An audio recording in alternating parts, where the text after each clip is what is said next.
up, party people? Mr. ASMR Boy here. Thank you so much for watching. Make sure to hit that subscribe button and let's get the show on the road. So again,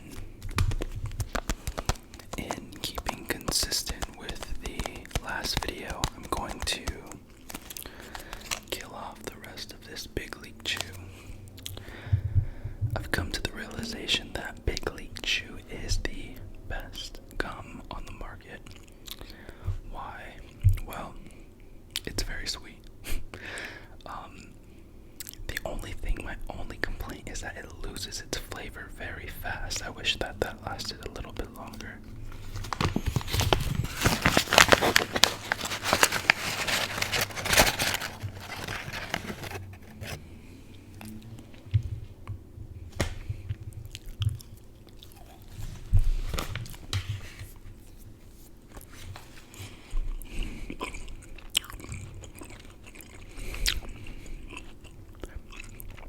There's always so much powder on Big League Chew. I noticed in one of my videos that I did a few weeks ago, I placed a clump of the Big League Chew gum into my mouth.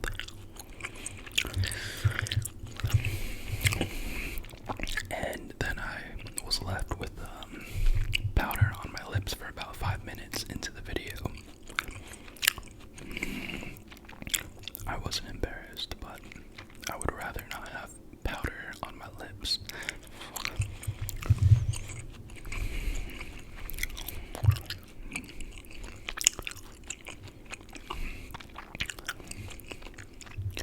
So, I actually have my laptop in front of me.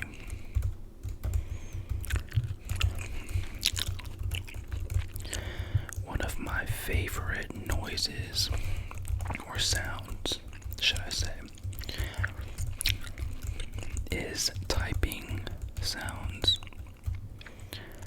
I also really enjoy, obviously, gum chewing, which is why it is predominantly the type of content that I make. But I also, more than anything, like page turning. And for me, page turning integrated with gum chewing, that's my shit right there. I will fall asleep instantly. Or typing sounds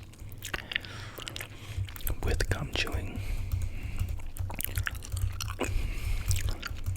will also knock me out like pretty fast. I've literally had some of the best sleep with those two combinations. Literally like the best sleep. And when I say the best sleep, I'm talking about like mouth open, tongue hanging out of the mouth, somebody finds you on your bed, that type of sleep. I'm not gonna do it for you, but y'all know what I'm talking about. It's the sleep when someone walks into your room and finds you like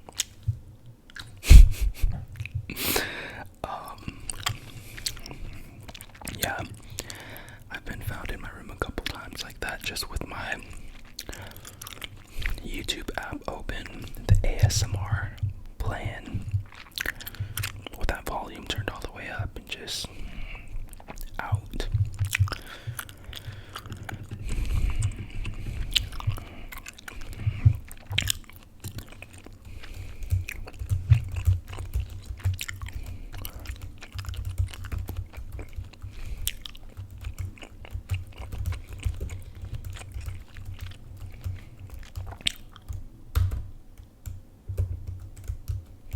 But yeah, I could date ASMR triggers all the way back to elementary school. I want to say I had to have been in like the 2nd or 3rd grade, and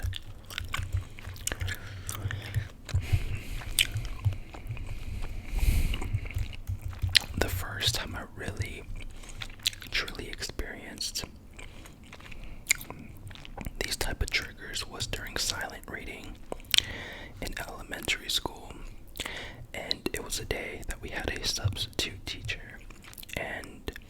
it was after lunch, and after I eat, I already kind of get sleepy like many other people out there, but I could never focus while reading.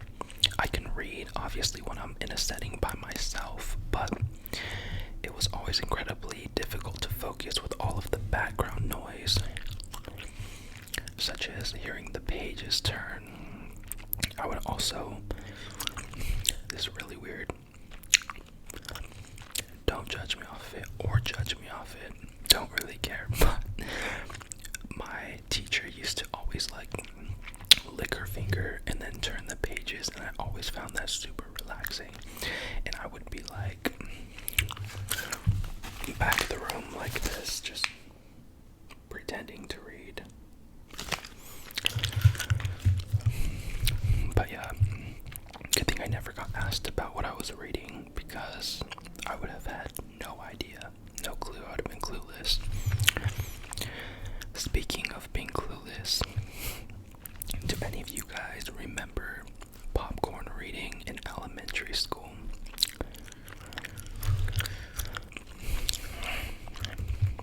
So I recently had this conversation with my brother, and we were discussing popcorn reading and just how funny it was, because there was always that one student or 5 students who were never following along, and then they get called upon and they have no idea where we're at in the freaking story. That was always my favorite, watching people clueless look like deer in headlights.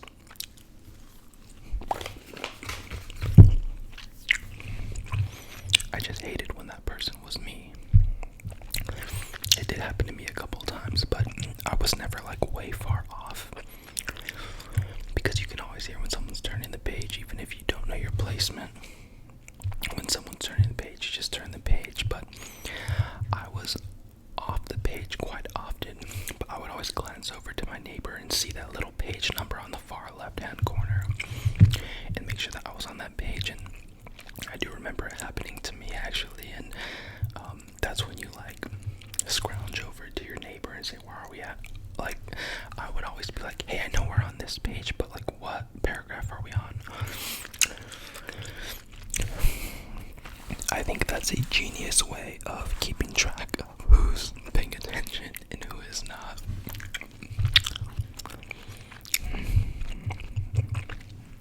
There was so much stuff that always went down in elementary school in terms of not paying attention or not turning something in. I always thought it was funny too when there was always that student who didn't turn in their homework. I had a classroom, and I'm sure many of you guys did too, where you sat in groups of 4. So like you were in tables of 4, so you were facing someone and your neighbor was facing somebody. And like one person had to collect the homework, so there should be 4 items from everybody, and it always felt real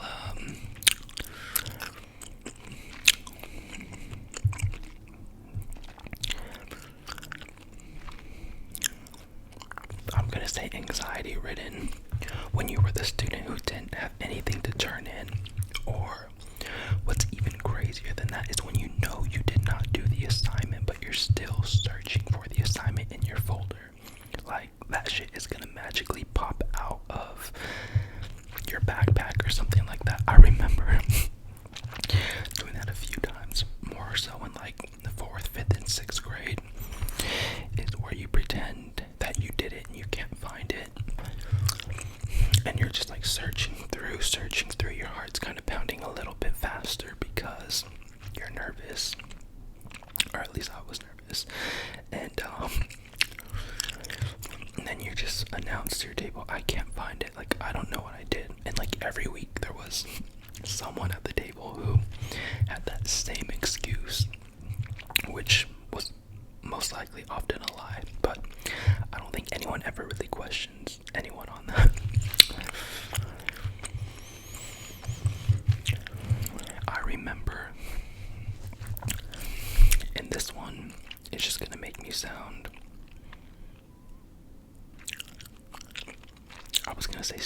but definitely not stupid. Just questionable behavior, I guess. But in college, yeah, we're fast forwarding all the way to college, not even too long ago. This was about the very beginning of the very end of 2016.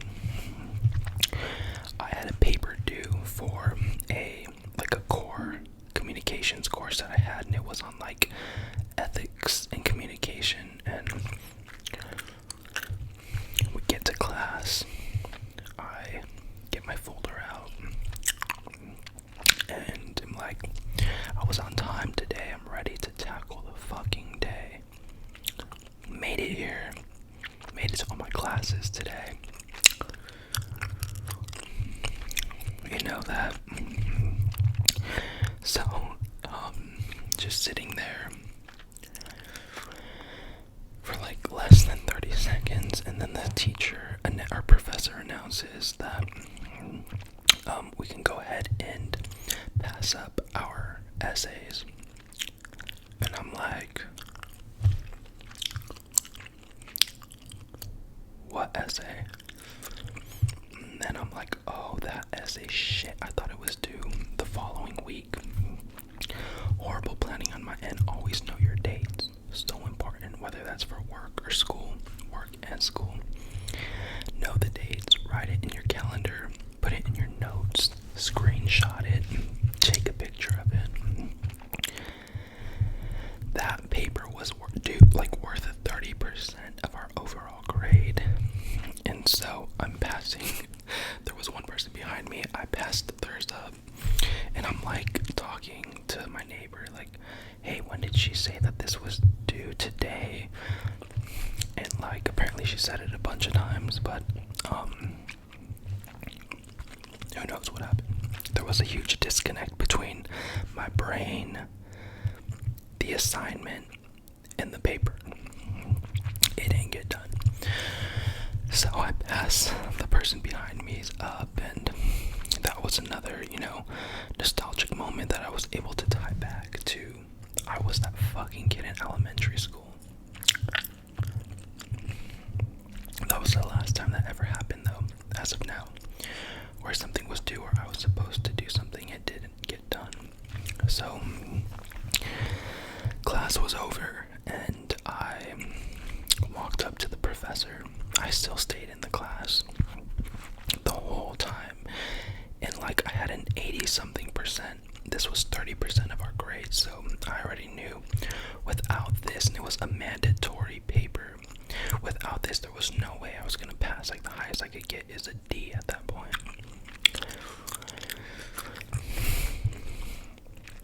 So the professor has a small group waiting around her to ask her questions. I'm on the outside of the group, waiting for homegirl to finish doing her meet and greet with all the other students, and then it's my turn. And I basically just told her, her name was Donna Gotch, and I said, hey, Professor Gotch, I'm just gonna be straight up. I am gonna have to retake your course next quarter because I failed to plan ahead and did not get the essay due. I thought it was due next week, and I totally understand. And so yeah, I just wanted to let you know that I'm gonna register for the course next quarter, but I'm gonna drop it today because there's no way I'm gonna pass. And she said this was on a Tuesday or a Monday, and so she said get it to me by Thursday. And so I literally, if the course was on a Monday, she told me get it to her on Wednesday. So either day, if it was on a Monday or Tuesday, she gave me 2 days to turn it into her. And I was so grateful, so thankful. I don't think I'd ever been left that speechless at school like that, before that or after that. So Professor Gotch, you will never see this probably, but I thank you. You are amazing. You are the best. You're a great communication teacher, professor. But yeah, that was a crazy turn of events. And so I ended up passing the class with a B. And I remember I turned to that paper in, and I think I got like, she graded me a C on it. I think she took like a letter grade off, but that was still way better than not, getting any credit and having to retake the course the whole following quarter.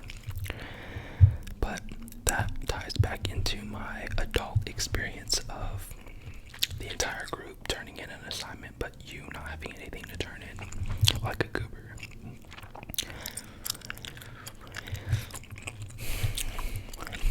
But anyways, I appreciate y'all for watching. 2 days in a row. We got 2 videos in a row. I told y'all I wasn't playing around this week. And happy to be back sitting here with all of y'all. Leave me a comment below. Also, let me know if any of this shit has happened to you where you failed to know the place or the paragraph that your class was at during popcorn reading when your name was called. Or let me know if you also have been a victim of not realizing when the due date is on an assignment